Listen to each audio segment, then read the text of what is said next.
This is the Sony FE 1.8 14mm GM lens. It's an absolutely lovely bit of gear. The primary reason I bought it was for astrophotography. Due to its 1.8 aperture, it just lets in tremendous amounts of light, and you can even stop down to, for example, f2.8, just to sort of try and increase that sharpness a little bit. As well as astrophotography though, it's got a whole wider usage. It's great for landscape photography. Obviously you can fit in huge shots, but you can get those cool sort of wide angle effects. You can really get something close in the foreground and still get a lot in the background. If you're shooting people or animals, you can get some cool perspectives on that as well. The thing that does strike you is it's actually very, very small and very, very light, so that's great. It doesn't take up much space or much weight in your camera bag. It's very easy to use the camera when it's actually attached, so that's great. Not too much in the way of on-camera controls. It's got your switch between your autofocus and your manual focus and a programmable button.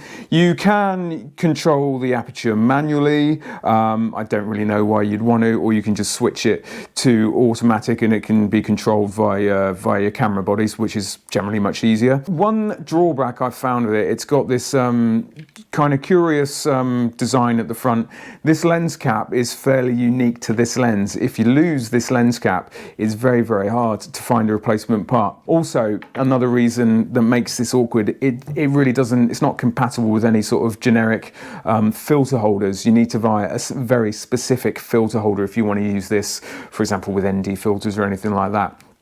But on the whole, it is a fantastic lens. You really are aware of the quality of this piece of glass when you're using it. It's stunning, really, really sharp. It does have, it's almost inevitable when you're going this wide. It does have distortion around the sides. That's just the nature of something this ultra wide angle. But yeah, no complaints. I've really enjoyed using it, and yeah, it's a great lens.